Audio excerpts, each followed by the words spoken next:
What's up everybody? Welcome back to the channel. So today we're going to be doing more of a maintenance project on my 2016 Ram 2500 Cummins. And what we're going to be tackling today is removing and cleaning the TIPM on my truck. Now I'm sure that many of you already know, but TIPM is short for Totally Integrated Power Module. And this is extremely important in primarily most vehicles, especially your Chryslers, Jeeps, and Rams. Because basically, this is the hub of your electrical system. Pretty much every electrical signal that's running through your truck has to go through the TIPM in order to function. Because the TIPM is located in the engine bay, and underneath the TIPM is just a bunch of wiring harnesses. Over time, dirt, debris, moisture, corrosion, all that stuff can get into that TIPM and slowly cause corrosion or some other issue that could be causing a signal interference with your electrical system. And because I have a lifted truck with larger wheels and tires, a little bit more of my engine bay is exposed. My truck is parked outside pretty much all year round, exposed to the weather. There's a greater risk of getting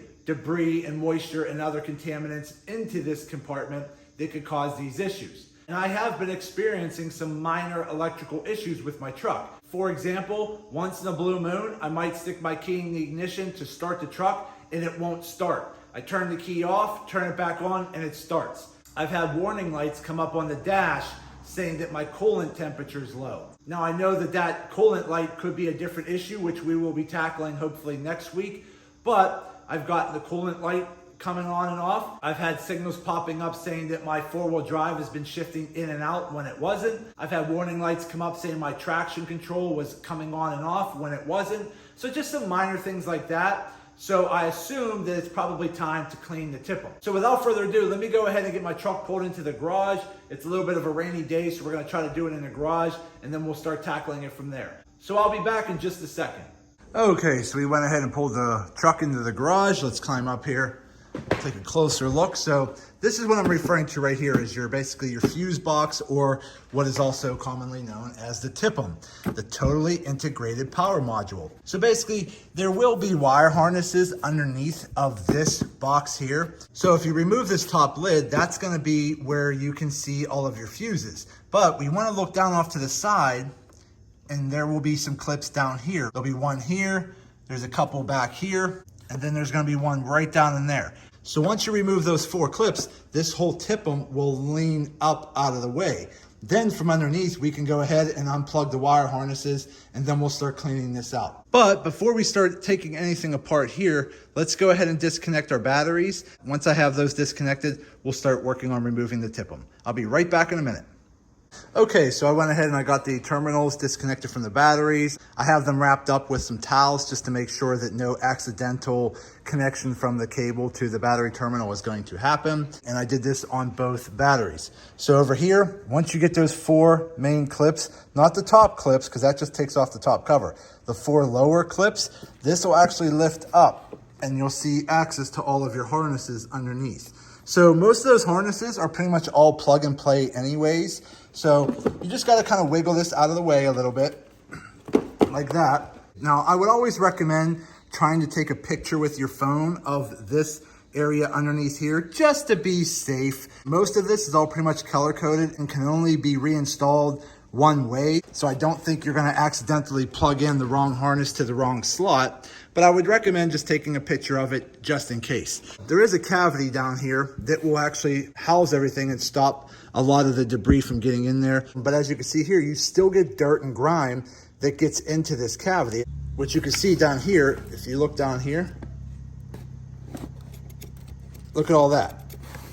So I just wiped that off with my finger, and as you can see how dirty that is. So again, as a lot of that dirt and crud that gets in there, it will eventually get up into here. And when you start getting moisture and dirt and debris and corrosion into these terminals up here, that can cause a lot of electronic issues with your vehicle. Again, my truck is a 2016. I have roughly 42,000 miles on it, and I've never done this. So this is not something you need to do all the time. I would just say that every once in a blue moon, if you do start to notice some electronic or electrical issues, maybe it's just a warning light that pops on, maybe you're noticing your ignition's not necessarily turning over when it should be, Just weird little things like that. You might want to check your TIPM and clean that first before you start jumping into taking your vehicle to the dealership or replacing anything major.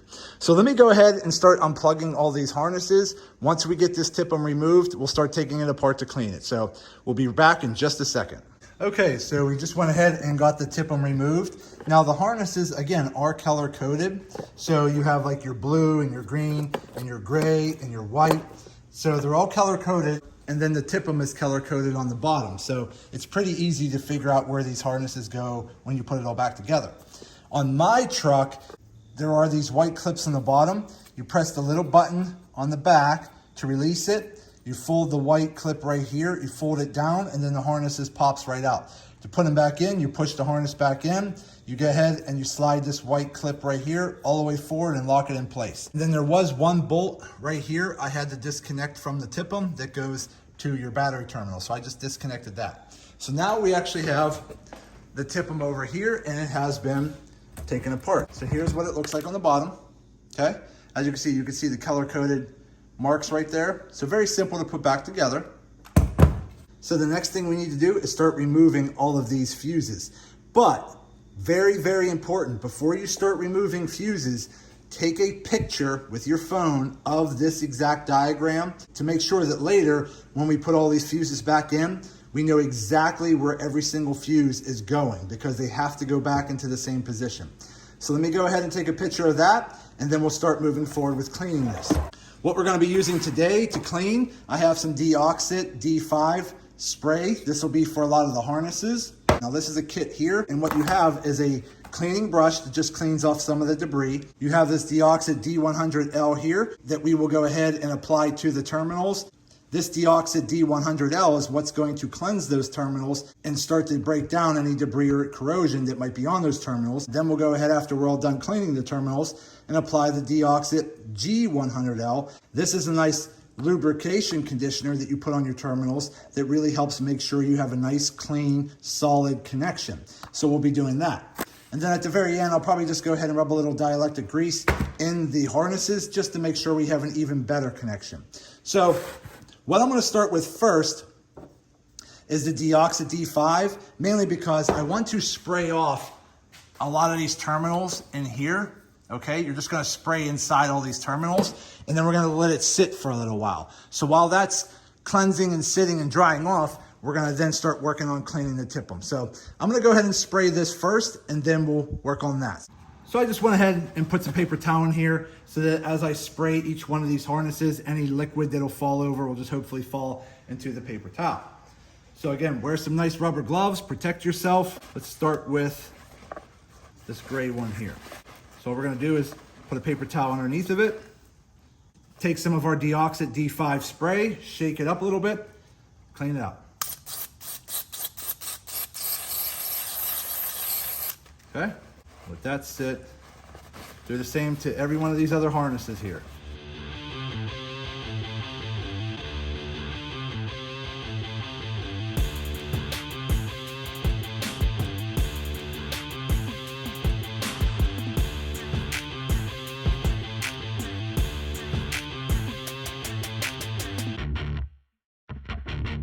Okay, so we're good with that. So now that we have our 5 harnesses underneath sprayed with the DEOXIT D5, we'll let that sit for a while because that'll start breaking down any corrosion or contaminants or dirt. It'll dry on its own and clean on its own. So we'll just go ahead and let that sit for now.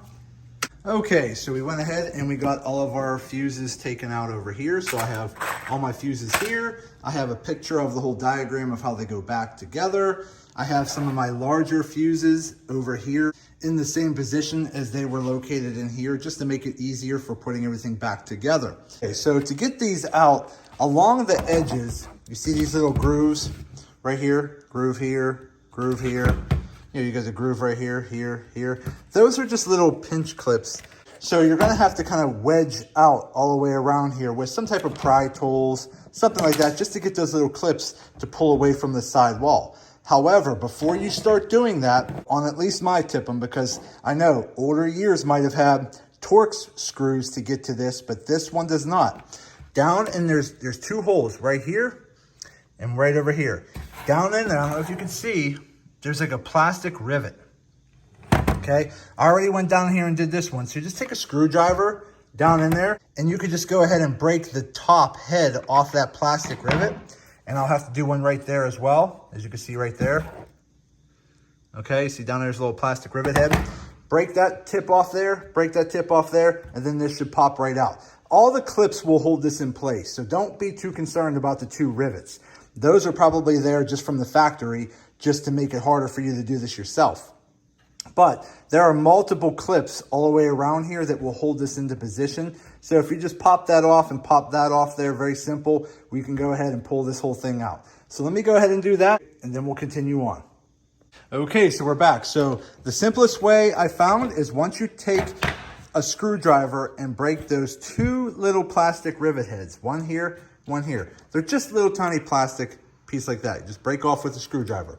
Don't drill it, because if you drill down too far, you might actually hit the motherboard and destroy this. So just go in there with a screwdriver and just kind of twist it around and break that little plastic rivet head off, and you'll be good to go. Then I just used a couple plastic wedge tools, wedged one here, one off the side, and then I just took my needle nose pliers and grabbed like right here and pulled up, and that lifted this side up. Then I took my 3 wedges, one here, one here, one here. At the bottom side, took my pliers, I grabbed right here, just so I could just get some leverage, and pulled straight up, and the whole thing popped right out. Super easy, super simple. So this is probably the quickest way I would recommend to take apart your TIPM to get access to your motherboard is, again, break off those 2 plastic rivet heads here and here. Use a couple little pry tools around the sides just to pull those plastic clips around the side here. As you can see right here, there's a little wedge right here. But if you see here, see those little wedges right on the side there? Okay, those little wedges all on the side, okay, they grab down into those little grooves. So if you just use some pry tools around the outer edges to pry those little tabs here away from those grooves, then just go ahead with a pair of pliers, grab somewhere on top and lift straight up, and the whole thing will pop right out. So now that we have access to our motherboard, we're going to gently remove it out of its case. I'm going to go ahead and put some newspaper down. We're going to remove this gently out of its casing, and we're going to start cleaning off all of these pieces. So I'll be right back in a minute. Okay, so now that we got the motherboard out here, okay, what we need to then do is use our little cleaning brush that comes with our kit and just gently kind of go through and try to clean off any excess debris that you might have. Now mine are really not that dirty, again, but you just want to go in here and get any kind of dust off, kind of clean it up a little bit. I've already done that, so what we're going to do now is we're going to take some of the DEOXIT D100. We're just going to apply it on both sides of each one of these prongs. The D100L is more of a cleaning solution. It comes with this kit, okay? Has a little brush on it like that. And we're just gonna go back through and start rubbing it on both sides of these connections, okay? Now again, if yours is super dirty, you might have to do this multiple times. So again, mine are not really that dirty. This is, again, just more of a maintenance type thing I'm doing here. So once you start applying it on there, pretty good. Let it sit for maybe a good 10 minutes or so. You could then come back and wipe it all off with the little pads that it comes with that look like this. So we'll come back. So let me go ahead and start cleaning these all off, and then we'll be right back. Okay, so we went ahead and we applied our DEOXIT D100 to all the prongs on both sides. Now again, you don't have to completely soak each prong here all the way down to the motherboard. Just take the little brush that's inside the little jar of the D100L and just kind of lightly wipe both sides of each prong on each sides. And I go about halfway down, and I did that again on both sides. Now I'm just letting it sit here for about 5 or 10 minutes, just to let it soak in and break down any contaminants. Now again, my TIPM is not that dirty, but if yours is much dirtier, you might have to do this once or twice. Maybe you got to use your little scrub brush and clean it off a little bit more. So again, depending on the condition of your TIPM, you might have to do this process once or twice, or even a third time. It just depends. But I think one time is going to be all I need. I'm going to go ahead and let this soak for a good 10 minutes or so. We'll come back. We're going to use one of our cloths here. We're going to wipe it all down. Once it's all cleaned up, I'm going to use my air compressor just to kind of blow off any dust and dirt. on my casings here. Just go in there with the air compressor and blow out any kind of dirt or dust. Get that all cleaned up. Then we're gonna go back through with the G100 in the kit and wipe each one of those prongs again with the G100, but you're not wiping that off. You're just gonna coat each prong with the G100, and then we're gonna put everything back together. So let me keep working on that and we'll be right back. Okay, and while we're letting that soak over here, make sure you come back over here into your box in here and just take like a detail rag with some detail spray or some type of just wet rag or cloth and just start wiping off the inside of your box over here. And even better yet, if you happen to have an air compressor, blow some air into that box because you'll see all kinds of dust and debris blowing out of that. So the whole goal is we want to clean this box out. Now, if you take a closer look over here, as you can see, that box is not necessarily really completely enclosed inside. So as you can see down here, okay, I don't know if you can see, but you can, there you go. You can kind of almost see the floor of my garage through the bottom of the screen down through there. So all that basically means is that this side of the box is not completely closed. So as your tires, okay, down here, are flinging up any kind of dirt, moisture, debris, some of that might get into this box and start to circulate with air. And that's what I'm talking about, is sometimes you get some of that static electricity, it builds up, it attracts dust and dirt and debris, and it gets all over your connections that are underneath your fuse box. So every once in a blue moon, you definitely want to make sure you're cleaning your TIPM because again, dirty electronic connections can cause a lot of electrical problems. So now that we're letting that dry for a little while still, I'm gonna go back over here and we're going to go ahead and put our gloves back on. And then we're gonna take our rag that's supplied in the kit right here, and we're just gonna wipe off every one of those little prongs on both sides. Let me continue working on with this and we'll be right back. So again, when you're going down here, wiping this stuff off and cleaning it, you might get into some little crevices where it's hard to get your fingers in the rag. In that kit comes with like a little brush like this. You can get down in there with that to get a little bit of cleaning done at the very bottoms where your fingers and rags can't get to, okay? So this is a nice little kit that allows you to get really down in there and clean a lot of this stuff off. So let me go ahead and keep working on cleaning off the old D100L. Once I get it cleaned on both sides and wiped off, we're gonna go ahead and start applying our G100L.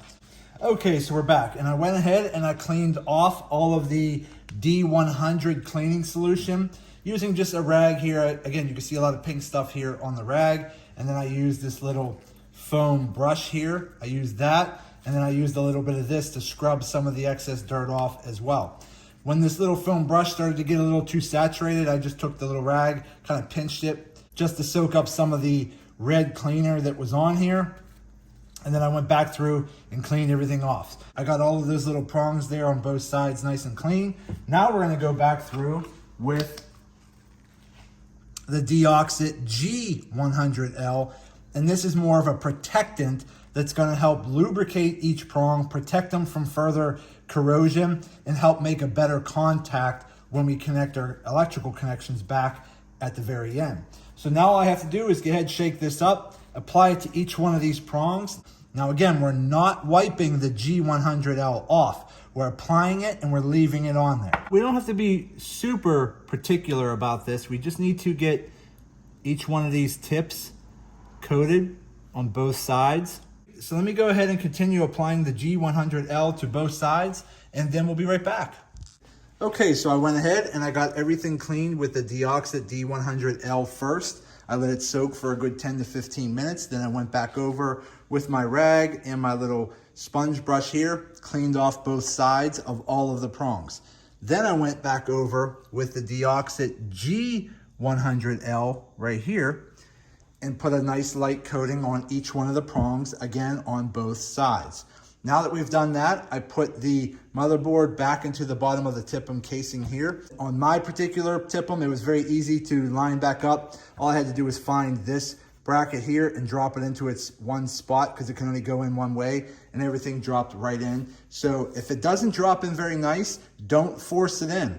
Gently try to pick it back up and set it in place, because again, you want each one of those prongs to go through each one of those holes perfectly. So if it's not going in perfectly, don't force it. Pull it back out and try to drop it in straight down, because if you drop it in on an angle, it might do that. But if you drop it straight in, nice and easy. It'll fall right into place. So now that we have that all clean, I'm gonna go ahead, put my top bracket back on. I've already cleaned it with an air compressor and wiped it all down. Now we're just gonna go ahead, drop that back into place. This piece right here is gonna clip into all those pieces that I showed you about earlier with the little prongs, okay, at each side, like right there, okay? So once we get that put in, I'll go back to my picture that I used for reference to put all my fuses back in. Once I get all the fuses back in, I'm gonna go ahead and take some of this dielectric grease right here and then just gently apply it to the outside of each one of these harnesses, just so it creates a better seal and better connection when plugging the harnesses back into the bottom of the TIPM. Once I get that done, we should be pretty much ready to reconnect the batteries and clean this all up. So let me keep working on that and we'll be right back. Okay, so we just got done putting all of our fuses back into position. So all I did was take a picture of this original configuration and I'll put it up here in the top corner here just to show you, and I used that as reference to put everything back together. So now everything is back into its exact location as it was before. I made sure to check all the fuses to make sure they were all good and nothing was blown. Everything's good to go. We're just gonna go ahead, put our lid back on, and then we're gonna go back over here and start connecting it back up to the wire harnesses. But before I do that final connection, I'm just gonna go ahead, rub a little bit of this dielectric grease on my finger over those harnesses right here. Okay, so I just put a little bit on my finger here, and we're just gonna go ahead and kind of rub it all over just to make sure that when this goes in for its final connection, everything should have a nice, solid connection, and that's what we're hoping for.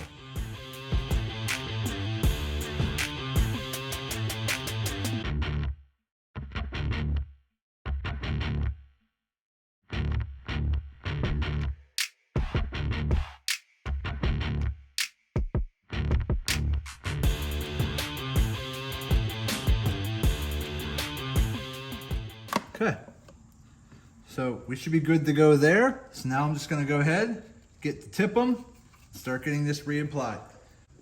Okay, so we went ahead and we got all of our harnesses connected back to the bottom. I got them all located back into their specific colors that were designated in the very beginning. So that's all hooked up. All I have to do now is go ahead and somewhere over here, take this prong here, okay? I'm gonna go ahead and wipe that off, connect it here with a bolt, get everything mounted back down, put my lid back on, then we're gonna connect our batteries. So let me go finish doing that and we'll be right back. Okay, so before you start connecting your battery terminals back up, I would recommend just getting a wire brush and go in there and start cleaning off your terminals a little bit. Again, the whole goal of today's maintenance was to make sure our electrical system has a very nice connection. So clean off your terminals, wipe it off, and then you can go ahead and use some of this grease here, just very lightly on the terminal if you want, just to make sure I have a nice solid connection. So go ahead and clean your terminals off, wipe everything down, reconnect everything. So let me go do that and we'll be right back. Okay, so we got everything all reconnected. Everything's good to go. The TIPM's all cleaned and put back together. All the fuses are back in. Everything's cleaned. Everything's bolted down nice and tight. So let's go ahead, shut the hood. Let's come over here. Let's go ahead and start it up. Here we go. Let everything take a second to kind of restart itself because again, we have both batteries disconnected. So as you can see down here, I still have the low coolant light on, but everything started up real good. So we know everything is connected and back to the way it was. Let's go ahead and get out of the garage here.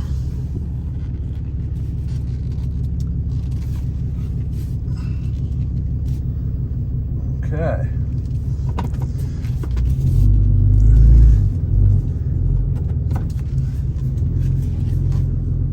All right, so we're back outside. Let's get park the truck. Okay, so as you can see down here, I still have the low coolant light on. It comes on, it goes off, it comes on, it goes off. I don't really know what's going on. So I did check the coolant levels. They were a little bit low. I did top them off maybe about a few weeks ago or so, and now it's showing low again. I don't know what's going on. I don't know if it's really burning it off or if I have a very small leak in the line somewhere. I assume it's because the fluid is just really old. I mean, I have 42,000 miles on this truck, and this truck is a 2016, so it's over 6 years old now with only 42,000 miles on it, actually 42,735, and the coolant has never been changed. So there's a very good chance I'm probably just gonna need to drain the fluid and put new fluids in. But just to be safe, because my coolant reservoir tank that's over here under the hood, it's very dark and stained and dirty. I just went ahead and ordered a new coolant reservoir. So I have a new coolant reservoir and I ordered a new coolant sensor. So I don't know if I really need a new coolant reservoir or not, because typically the sensor is usually what goes first. But the sensor wasn't that expensive. It was maybe like $15 or $16. And then I just went ahead and ordered a new reservoir, so it's nice and clean and new and ready to go. So hopefully the new coolant reservoir and the new coolant sensor comes in maybe by next week. If it does, then hopefully next week we'll start putting that back together. But as of today, the TIPM is cleaned and we are all hooked up and good to go. Okay, everybody, so there you go. We got everything done. We got the TIPM removed. We went through and took it apart. We cleaned all of the prongs. We cleaned all the dust and dirt and debris out of the TIPM housing. We got everything cleaned. We got everything lubricated. We got everything put back together. We checked all of our fuses to make sure they were all good. We put them all back in place. We got everything hooked back up. We got a wire brush, cleaned off our terminals, used a little dielectric grease, made sure we have a nice connection, and we're all good to go. So again, if you're starting to have some electrical or electronic issues that you're not sure what it is, I would probably recommend clean your TIPM first before you start replacing other parts. It could just be a bad connection in the TIPM. It could not. You never know. But why not go ahead and clean your TIPM first, make sure you have a good electronic connection, and then you could start there. Because again, if all you needed to do was clean your TIPM and you didn't have to replace anything else, you actually ended up saving a lot of money if you did it yourself. So there you go, everybody. That's it for today's video. I hope this video helps a lot of you out if you're considering trying to clean your TIPM yourself. It's not that hard. As I just showed you, it's pretty easy. It's just a little time consuming. It might take you a couple hours to do, but again, it's not hard work. It's just tedious work. But overall, it's all done. We're good to go, and we're ready to move on to our next project. So again, that's it for today's video. Do me a favor, hit that thumbs up button, like this video. If you have any questions, go ahead and put them in the comment section, and I'll get back to you as soon as I possibly can. And also do me a favor, subscribe to the channel because it definitely helps me out, and I greatly, greatly appreciate it. So there you go. I just want to say thank you to each and every one of you. I truly appreciate you all. Thank you for all of the support. And as always, see you in the next video.